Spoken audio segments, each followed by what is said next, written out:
चलिए बच्चों बढ़ते हैं फंक्शन की ओर, यानी कि इसको हिंदी में बोलते हैं फलन।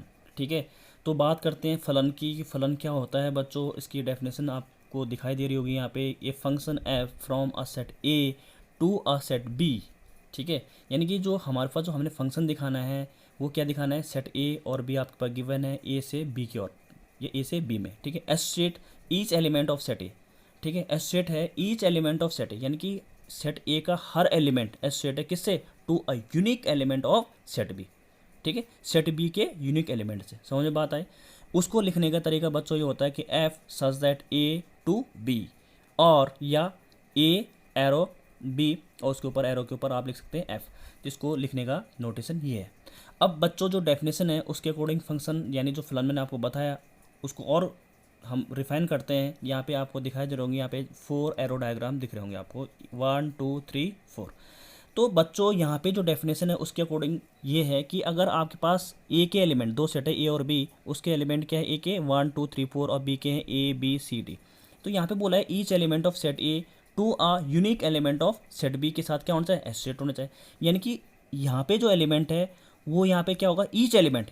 कोई भी यहाँ पे, ईच का मतलब होता है कि कोई भी यहाँ पे छूटना नहीं चाहिए, कोई भी यहाँ पे छूटना नहीं चाहिए। तो आपको दिख रहा होगा यहाँ पे 1 की इमेज किसके साथ बन रही है, एसोसिएट हो रखा है ए के साथ, 2 एसोसिएट हो रखा है बच्चों सी से, और 4 एसोसिएट हो रहा है किससे, बी से। यहाँ पे 3 क्या है, छूट गया।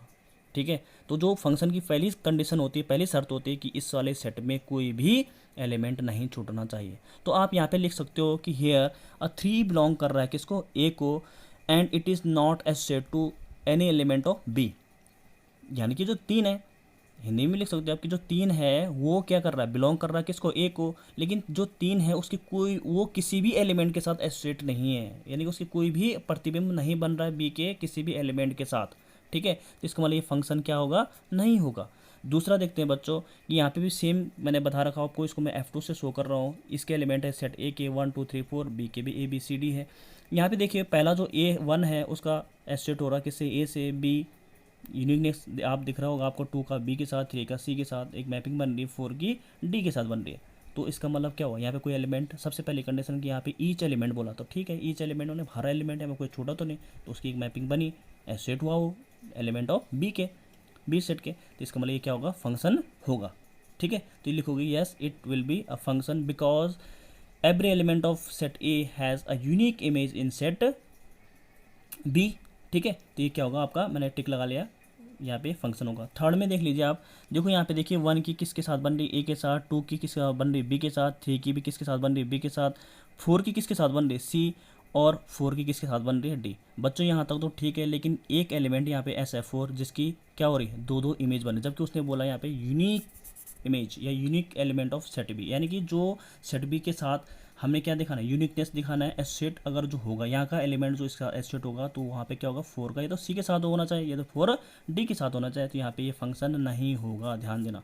ठीक है, तो यहाँ पे लिखोगे आप कि 4 बिलोंग कर रहा है ए को, and here 4 has associate C and D, it will be not function. यहाँ पे लिखोगे आप कि हिंदी में लिखोगे आप इसे कि 4 जो है वो बिलोंग कर रहा है ए से, लेकिन साथ साथ क्या है, उसकी 4 एसोसिएट है किस किस के साथ, यानी कि उसके जो प्रतिबिंब बन रहा है सी में भी और डी में भी। तो ऐसा तो फंक्शन की डेफिनेशन है ही नहीं, है ना। उसने बोला यूनिकनेस आने चाहिए, यानी कि यूनिक मतलब सिंगल, यानी कि यहाँ पे ये, यहाँ पे दूसरा है आपके पास, यानी कि क्रॉस हो गया। चौथा जो एरो डायग्राम है वो है बच्चों आपके पास, ये F4 से दिखा रखा है, ए और बी सेट आपको दिख रहे होंगे, सेम एलिमेंट ले रखे मैंने 1 2 3 4 ए बी सी डी। 1 का किससे बन रहा है बच्चों, ए से, 2 का किससे बन रहा है, बी, 3 का भी बी से, 4 का सी से, और डी यहाँ पे छूट गया। तो यहाँ पे आप दिख रहा है आपको, इसकी एक यूनिक इमेज बनेगी, इसके साथ यूनिक इमेज बनेगी, इसके साथ यूनिक इमेज बन रही है। लेकिन यहाँ पे भी ठीक है, यूनिक इमेज बन रही है, यहाँ पे कोई नहीं दिक्कत नहीं, यहाँ पे छूट जाएगा, लेकिन यहाँ नहीं छूटना चाहिए। इसका मतलब ये भी क्या होगा, फंक्शन होगा। तो बच्चों इसको आप अगर समझो तो इसको एक और मेथड से भी समझ सकते हो। जैसे आपको दिख रहा होगा कि आजकल हमारे देश में या पूरे विश्व में कोरोना का जो महामारी है वो चल रही है, तो उसके थ्रू भी आप एक एग्जांपल बना सकते हो कि सपोज़ कुछ लोग हैं, ठीक है, जो सस्पेक्टेड है, मतलब जिन पर लग रहा है कि हाँ भाई इन पे डिजीज़ हो सकती है, तो हम क्या करते हैं, उनको क्वारंटाइन करते हैं, जैसा आपको पता है। तो हम क्या बोलेंगे कि सपोज ये सस्पेक्टेड लोग हैं, ये क्वारंटाइन सेंटर या रूम है, तो हम बोलेंगे कि एक व्यक्ति के लिए एक रूम, ठीक है, ठीक है, इसके लिए ये ठीक है, इसके लिए ये ठीक है, इसके लिए ये ठीक है। लेकिन ऐसा कभी हो सकता है कि जो सस्पेक्टेड है हम उसको छोड़ दें, क्योंकि ऐसे में तो फिर क्या होगा, जो बीमारी है, जो डिजीज़ है वो बच्चों और फैलेगी। तो गड़बड़ हो गया ना मामला। तो इसका मतलब गड़बड़ है, तो इसका मतलब ये फंक्शन नहीं है। आप इसको ऐसे समझ सकते हो, यहाँ पे ये छूट गया। ठीक है। दूसरा देखिए आप, ये सस्पेक्टेड, इसको एक रूम मिला, इसको रूम मिला, इसको रूम मिला, इसको रूम मिला, हाँ ठीक है, अच्छी बात है। इस पर हम क्या कर सकते हैं, डिजीज पे कंट्रोल ला सकते हैं। ठीक है।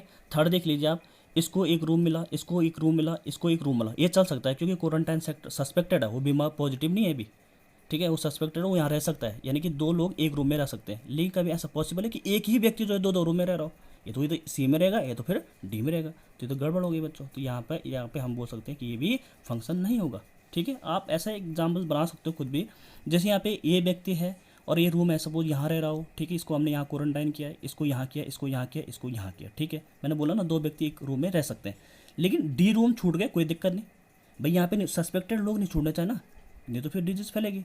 रूम छूट गया, रूम खा लिया, कोई दिक्कत नहीं, तो यहाँ नहीं, इसका मतलब ये भी फंक्शन है बच्चों। इसके अलावा भी और कुछ एग्जाम्पल आप ऐसे भी बना सकते हो। देखो फंक्शन का मतलब क्या होता है, अधिकतर आपको दिमाग में आता होगा फंक्शन मतलब शादी ब्याह पार्टी, है ना, सबको याद आ रहा होगा। आजकल तो खैर सब इस बीमारी में कुछ भी नहीं हो पा रहा है, ना शादी हो रही ना पार्टी हो रही है किसी की। तो आप देखेंगे कि आपने देखा होगा कि अच्छा फंक्शन किसको बोला जाएगा। देखो सपोज ये क्या है, नंबर ऑफ मैन है, यानी कि जो लोग हैं मतलब जो शादी में गए, और ये क्या है, खाने के प्लेट है। एक व्यक्ति को एक प्लेट, इसको एक प्लेट, इसको एक प्लेट। कोई ऐसा हो सकता है कि कोई शादी में गया और भूखा आ गया हो? अगर वो भूखा आ गया तो इसका मतलब अच्छा फंक्शन माना जाएगा? नहीं माना जाएगा। इसका उसको खाना ही नहीं मिला, तो इसका मतलब क्या होगा बच्चों, वो फंक्शन नहीं होगा। ऐसे भी आप समझ सकते हैं। देखो एक व्यक्ति को एक प्लेट मिली, बहुत अच्छी बात है, इसको ये प्लेट मिली, इसको ये प्लेट मिली, ये इसको ये मिली, अच्छी बात है। सबको जितने लोग हैं उनको एक एक, कोई दिक्कत ही नहीं तो अधिकतर आपने देखोगे शादी ब्याह में धक्का धुक्का भी हो जाता है, लाइन लगाने पड़ते हैं। तो यहाँ पे क्या हुआ, बहुत अच्छा, तो सबसे अच्छा फंक्शन ये हुआ। थर्ड में देख लेते हैं, इसको ये प्लेट मिली, इस व्यक्ति को ये प्लेट मिली, इस व्यक्ति को ये प्लेट मिली, तो बहुत अच्छी बात है यहाँ पे कि दो व्यक्तियों ने एक प्लेट शेयर कर ली, ये भी बहुत अच्छा है भाई। दो व्यक्ति एक प्लेट शेयर कर सकते हैं, है ना। यहाँ पे देखिए कि एक व्यक्ति दो दो प्लेटें लेके घूम रहा है। यहाँ पे देखा आपने कि एक व्यक्ति, तो देखो कितना अच्छा है इनके बीच कि ये एक दो लोग हैं और एक ही प्लेट में खाना खा रहे हैं, बहुत अच्छी बात है। यहाँ पे देखो एक व्यक्ति ऐसा है कि दो दो प्लेटें लेके घूम रहा था, इसको भी हम क्या बोलेंगे, ये एक सभ्य फंक्शन नहीं होगा, एक अच्छा फंक्शन नहीं माना जाएगा। इसलिए मैंने यहाँ पे क्रॉस का साइन लगा दिया। यहाँ पे देखिए बच्चों, एक व्यक्ति को एक प्लेट, एक व्यक्ति को एक प्लेट, यहाँ पे भी शेयर कर रहे हैं, अच्छी बात है। इसको भी यहाँ पे हो सकता है कि एक प्लेट क्या हो, छूट गई हो, कोई दिक्कत नहीं है। यहाँ पे तो कोई भूखा तो नहीं रहा, यहाँ पे छूट गई, खाना तो बच सकता है शादी में। तो इसका मतलब क्या होगा बच्चों, पार्टी में, तो इसका मतलब क्या हुआ, ये भी अच्छा फंक्शन माना जाएगा। तो आपने देखा कि फंक्शन क्या हुआ, कैसे उसकी मैंने डेफिनेशन आपको बताई, वो आपको ध्यान देना है। बात करते हैं बच्चों इसमें डोमेन किसका, फंक्शन का, यानी कि इसे हम हिंदी में बोलते हैं प्रांत। प्रांत का मतलब होता है बच्चों, सिंपल से मैं बताऊँ आपको कि एलिमेंट ऑफ सेट ए, जितने सेट ए के एलिमेंट है उनको हम बोलते हैं डोमेन। उनको क्या बोलते हैं, डोमेन। और सेट बी में जितने एलिमेंट है उन्हें बोलते हैं हम को डोमेन, ये याद रखना हमने। ठीक है, को डोमेन है एलिमेंट ऑफ सेट बी, कोई दिक्कत नहीं।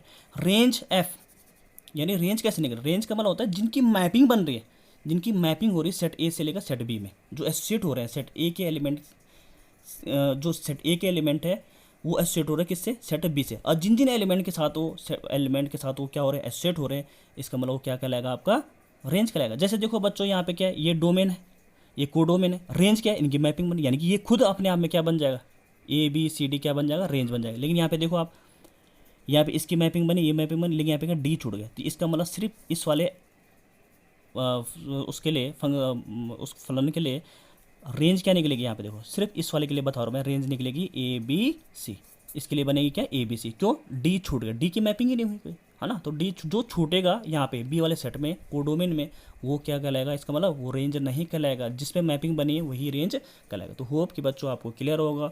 अगर आपको बच्चों ये वीडियो पसंद आई तो बच्चों इसको लाइक शेयर एंड सब्सक्राइब करना ना भूलें। Thank you so much.